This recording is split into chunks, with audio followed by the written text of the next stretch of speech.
Welcome back, friends. Today, I'm breaking down my ruined academy. So the chapter opens in the capital city of Arzia, and it's gorgeous. Bright skies, European-style architecture, birds flying overhead, the works. And standing right in the middle of it all is our main character, Eamon, the second son of House Drake. He's looking up at this massive, ornate building, Amanith Academy, with the biggest grin on his face. And we get the backstory through narration. Amanith Academy was founded by the great Emperor Amanith himself. Top-tier faculty, legendary curriculum, the kind of place where noble families would fight to get their kids enrolled. For someone like Eamon, who comes from a tiny broke barony out in the middle of nowhere, just being here as a teacher is a massive deal. He pulled every string he had to land this position. His plan is simple: build connections with the nobles, earn a reputation, and pull his family out of poverty. Except the second he steps onto the grounds, things go sideways fast. Workers are rushing around, hauling crates and furniture out of the building. And, before Eamon can even introduce himself, some guy grabs him by the shoulder and starts barking orders at him. Move this box, put that over there, hurry up. Eamon keeps trying to explain that he's a teacher, not a laborer, but nobody's listening. They just keep piling boxes onto him. He finally catches a breath and asks the worker if the academy is being remodeled. And that's when he hears the bombshell. The academy's principal made a bad investment. Lost everything. She went completely bankrupt. The royal family has already recommended a full suspension of operations.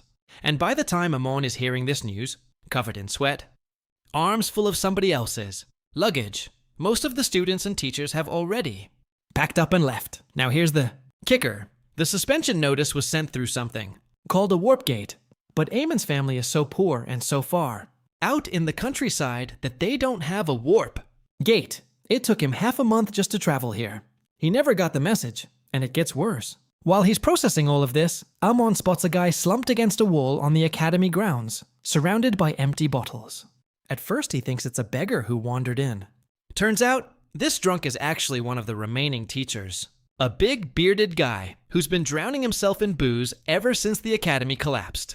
Eamon tries to politely tell the guy he shouldn't be drinking on campus. The drunk immediately flips out, accuses Eamon of stealing his book, and starts chasing him through the halls screaming about a thief. The workers join in.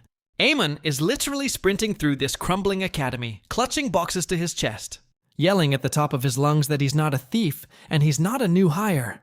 Finally, he just explodes. He's a teacher. He's here as a teacher. And everyone stops dead. The drunk, the workers. Nobody can believe this guy with the messy clothes and the panicked face is supposed to be an instructor here. Once the misunderstanding gets sorted out, the drunk teacher actually takes Eamon to the teacher's office. And it's bad. Empty bottles everywhere. The stench of stale alcohol hanging in the air.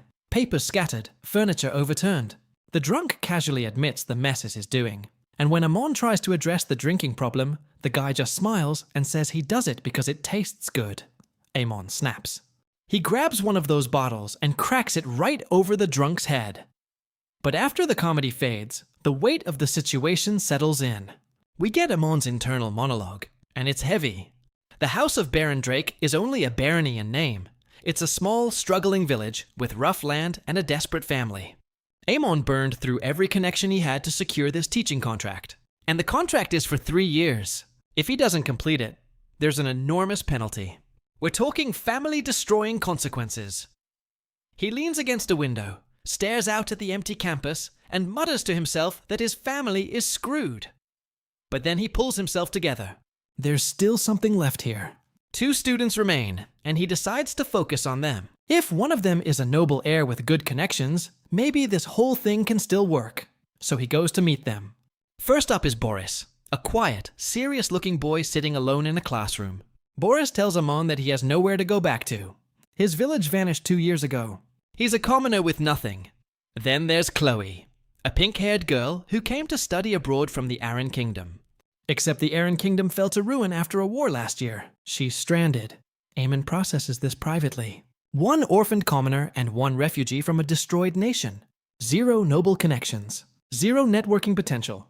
His grand plan? Dead on arrival, but then something shifts. He looks at these 2 kids, Boris and Chloe, who have been sitting in this empty, crumbling academy with no one to teach them, no one to tell them it's going to be okay.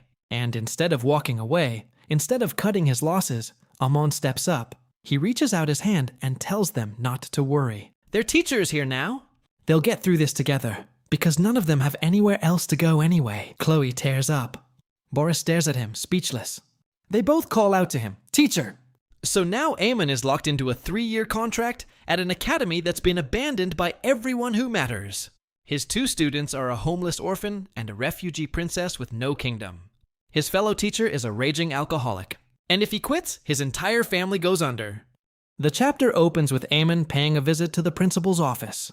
She's an elf. Blonde hair, blue eyes, pointed ears, the whole deal. And she's clearly still annoyed with him about something from before. She greets him cold, calling herself a foolish elf and asking what business he has bothering her. But Aemon? Smooth as silk. He immediately pivots to flattery. He brings up the investment she's been making, which is really just code for gambling on slug racing, and reframes it as a visionary move. He tells her that as the head of such a prestigious academy, she surely invested all that money for the institution's future, not personal entertainment. And the principal just buys it. She stammers out an agreement, apologizes for snapping at him, and the tension dissolves. Then Aemon takes it a step further. He says he's actually gotten curious about slug racing himself. He even calls it an elite cultural tradition among long-lived elves, practically elevating it to an art form. The principal's eyes light up. She grabs both his hands and excitedly asks him to come watch a race with her. And Amon, totally caught off guard, barely gets a word in before she's dragging him along. Now here's where the chapter gets incredible. We get this narration box about how elves are known as a sacred, beautiful race who dwell near the world tree. Graceful, elegant, wise. And then we cut to the actual slug racing event, and every single one of those elves has completely lost their minds. They're screaming at the top of their lungs, waving mugs of ale, climbing over each other to cheer for slugs named things like Slug Fighter, Jujiju, Steel Slug, and Hannah Slug. The principal herself is the loudest one there, red-faced, shrieking for Hannah Slug to give it everything. Aemon is just standing in the middle of this chaos, hand over his face, thinking these aren't elves. They're wild mountain beasts. The contrast between the image of elven nobility and this absolute circus is comedy gold. And here's the kicker. The chapter cuts between what the elves see and what Aemon sees. From the elven perspective, the race is this intense, lightning-fast sprint with dramatic overtakes and nail-biting finishes. From Amon's human perspective, the slugs are barely moving. He can't even tell which one is ahead. He's genuinely asking himself if the race will even end today. But here's where the real plot kicks in. The chapter flashes back a few hours earlier. Before the race, Aemon and the principal are in her office reviewing the race program. The principal's gushing about last race's champion Supermom, showing Amon photos of it climbing the world tree. Amon casually asks if she won her bet last time. She goes silent. Turns out she bet on the wrong slug. So Aemon starts studying the lineup and zeroes in on Hannah Slug, the dead last underdog with 500 to 1 odds. The principal warns him that Hannah Slug is rated the weakest in the entire race. And Amon says, with total confidence, that's exactly why they should bet on it. He launches into this speech about how Hannah Slug got into the world tree through rigorous training, but psychological pressure from always being looked down on holds it back. He argues that if they show faith and trust, they can push Hannah Slug to victory. It sounds inspirational. It sounds like he actually cares. He does not. His internal monologue reveals the whole thing. If the principal dumps the Academy's remaining funds on a 500 to 1 long shot and loses, the Academy goes bankrupt. And if the Academy shuts down, Amon gets released from his contract with 0 penalties. That's his exit strategy. The principal, completely moved by his speech, agrees to bet everything on Hannah Slug. Back to the present. The race ends, and everyone around them is in shambles. Elves are screaming about losing their emergency funds, fighting each other, absolutely devastated. And then the announcer drops the result. Hannah Slug wins, Aemon's face goes white. The principal erupts into hysterical happy sobbing. And here's the gut punch to his plan. They just won 5,000 gold at 500x odds. The Academy isn't bankrupt. It's flush with cash. His entire scheme imploded because the underdog he picked as a guaranteed loser actually pulled off the miracle. It gets worse for him.